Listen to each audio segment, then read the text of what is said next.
Hello, everybody. Today I want to talk about our EU border agency, Frontex. It is currently sued, or there's a legal case against it from two NGOs. One is Front-Lex, so notice the L.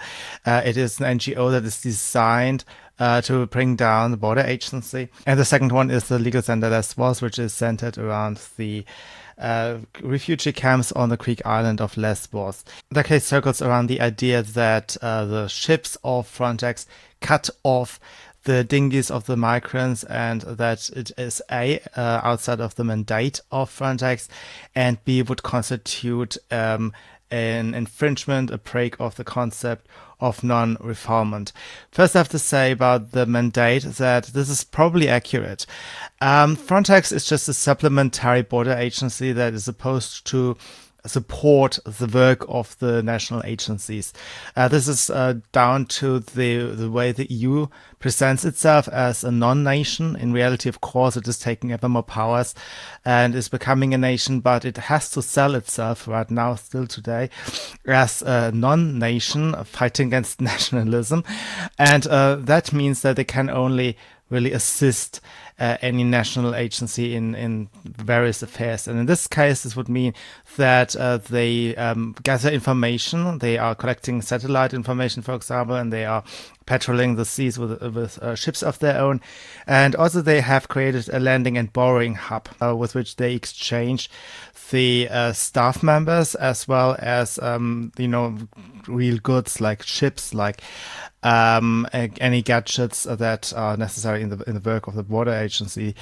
So they are collecting information on the one hand, and also they have created a exchange hub, a lend and borrow hub between the national border agencies. This was the idea behind Frontex, and this is now being expanded a bit more, but basically the mandate remains the same. They are not a real border agency that can actually enforce anything, and therefore cutting off the dinghies is said, and I think that might be even correct, to be illegitimate. Secondly, they are using this concept of non-refoulement in the lawsuit, and that means that you cannot send somebody back to a territory where he or she is persecuted. Now, in this case, that stands on a very shaky ground, because Turkey is not such a place for the given set of people that is coming here. Turkey is persecuting a lot of people, the Aegean movement, Jihad, for example. There are also Kurdish groups that are persecuted right now. A lot of political opposition is persecuted, I would say, in Turkey.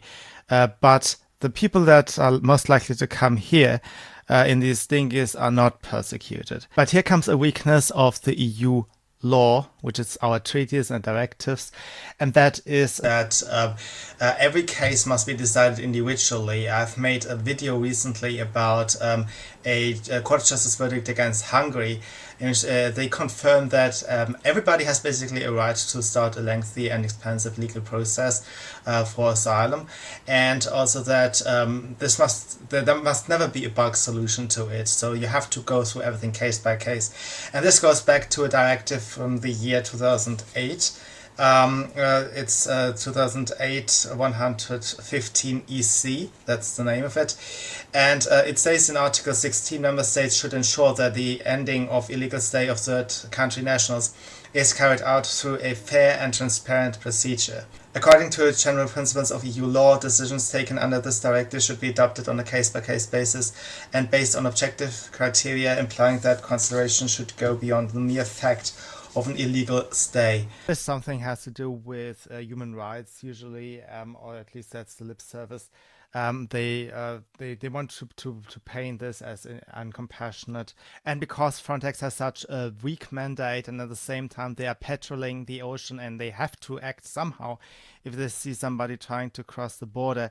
There is this notion that only because people are not free to speak at the agency, that therefore they are covering up something that's horrendous. So it's like murder. They are covering up sinking rubber boats or whatever.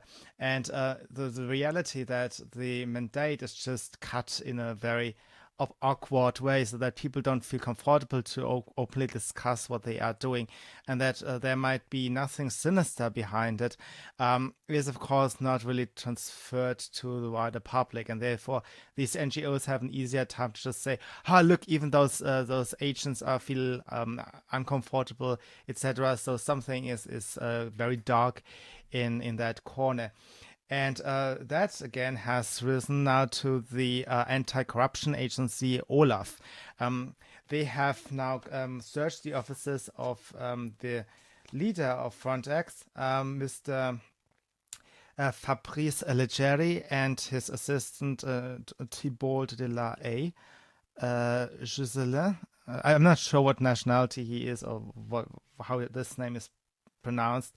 It's a weird European name. Thibault de la Haye, Joseline.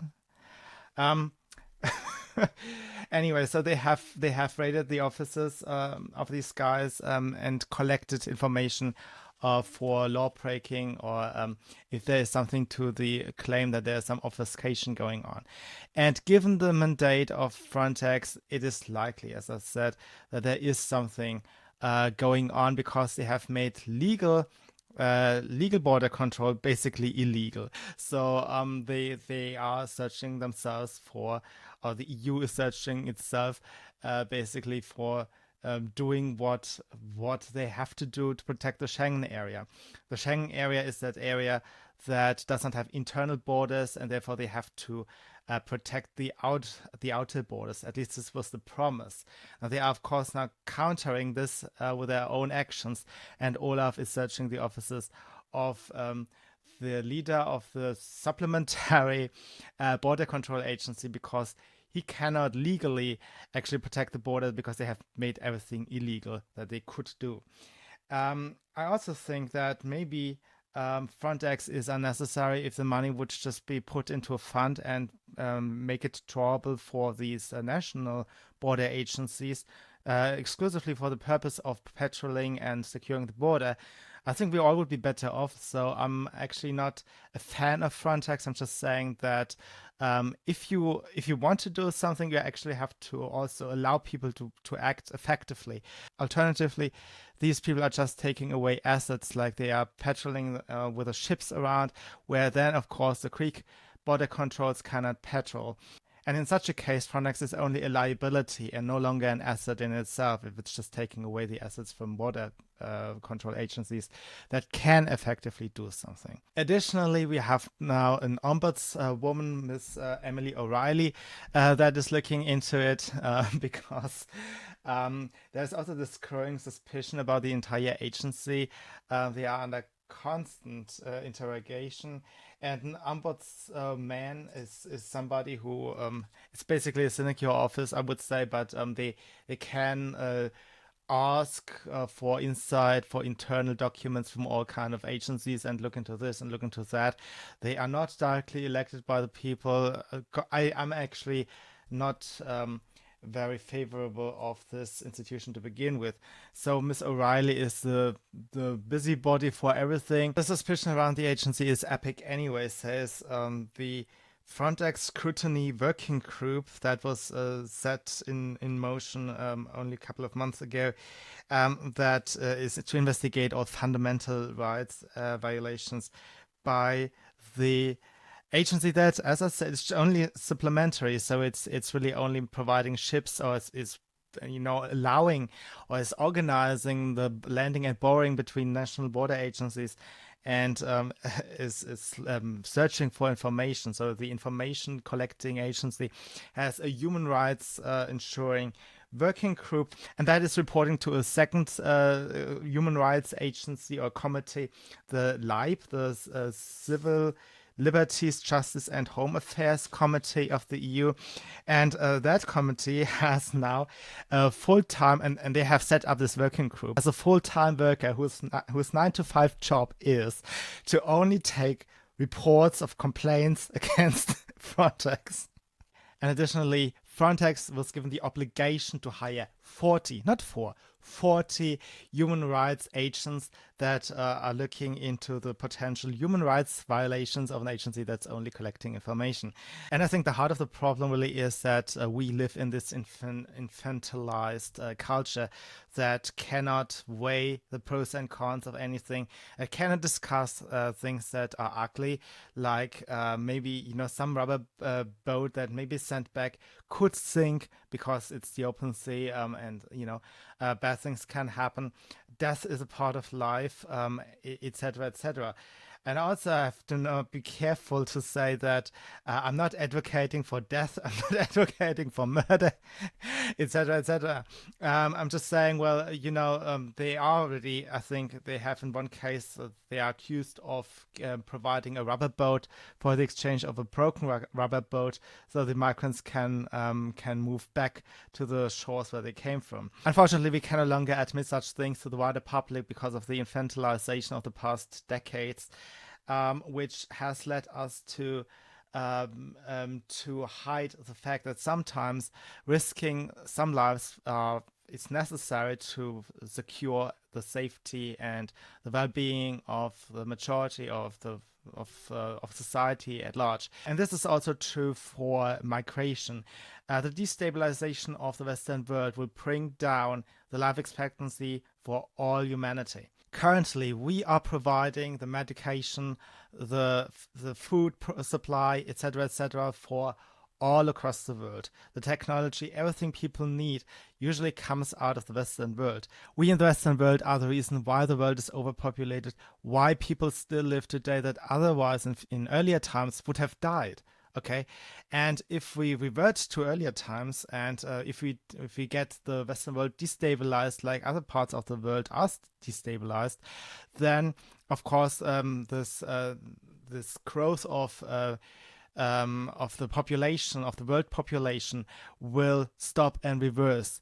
We will die off far younger if we can't look at risks of the migration in its context. Okay, so the eventual rubber boat that sinks is a tragedy, and it is something we should, of course, avoid.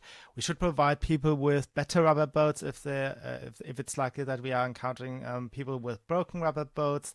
There's something we can do to reduce the risk of death of these people who attempt to come into our countries illegally, and yet we still have to remain a stable, functioning, economically successful society, so that these people and their future generations don't fall apart again and again and again, and they don't have to come to us.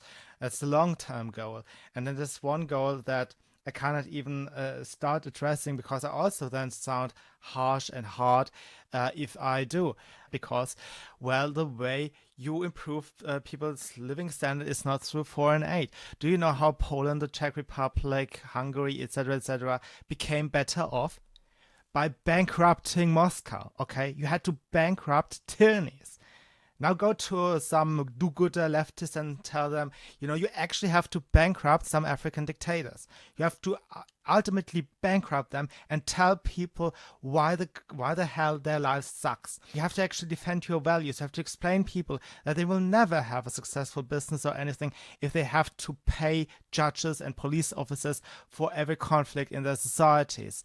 That quite naturally they cannot have a successful society if they engage in religious fanaticism, etc., etc.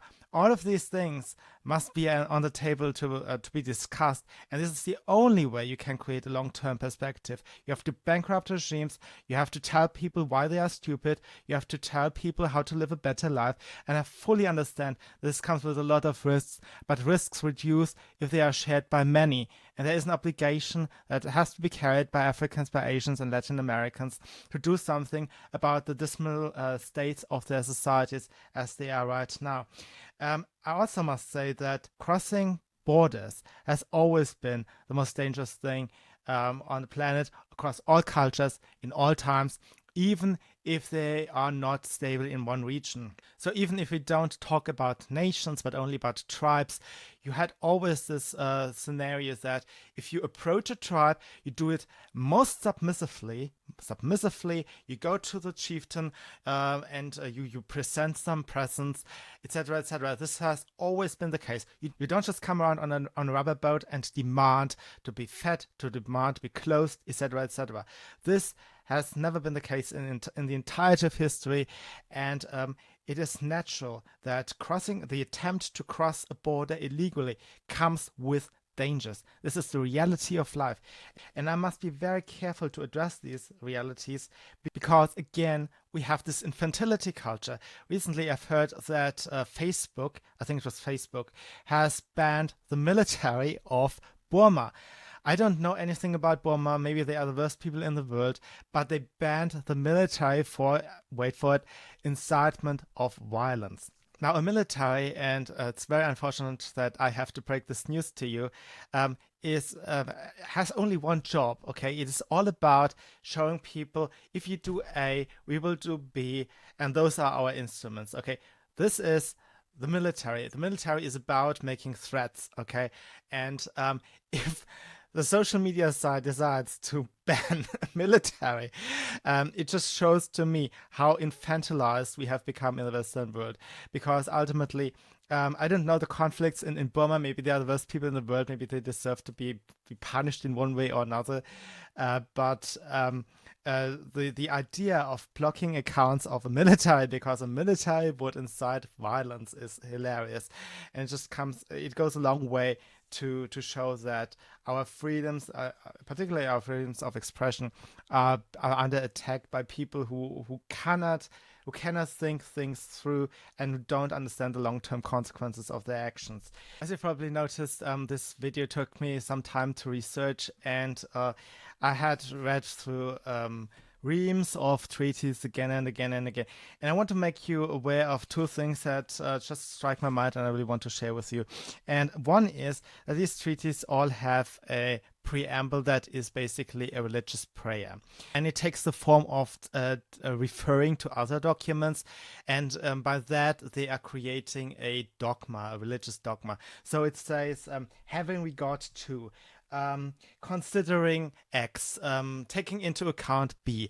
And when the treaty is about some social justice warrior affairs like fight against racism, etc., then you have lines like acknowledging that as white supremacy is the main problem in Europe today, or something like this.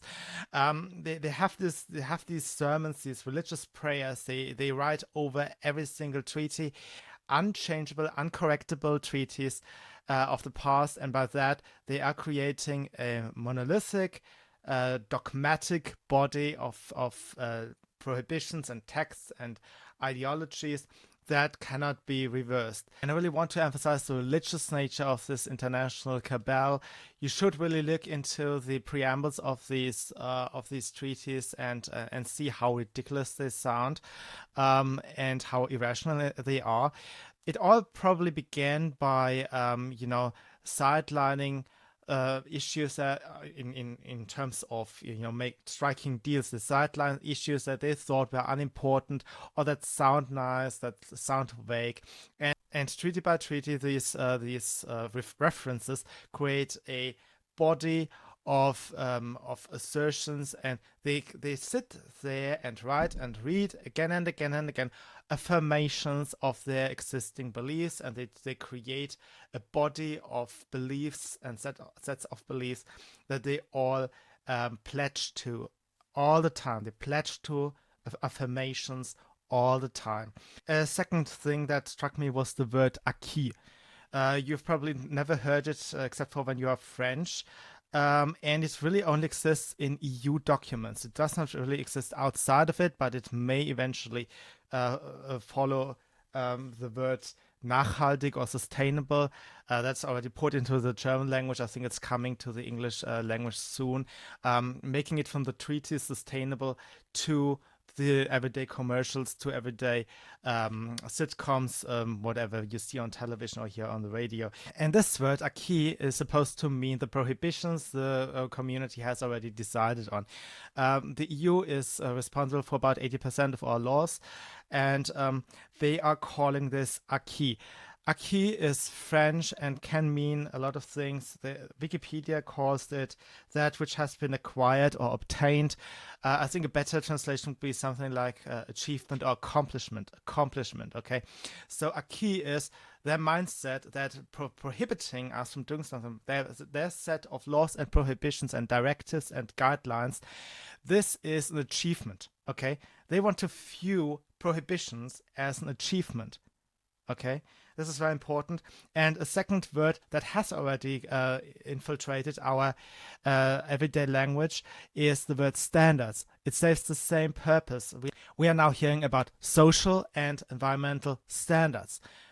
They mean prohibitions. They mean their set of laws, regulations, guidelines, rules, and they call them standards. So it's something we must never ever revise. We must never ever fall behind because it's an achievement. It's an accomplishment, and we must be proud of it. That's their attitude, and you must be aware of the religious nature of their doing. Thank you for listening, and I'll see you soon. Bye.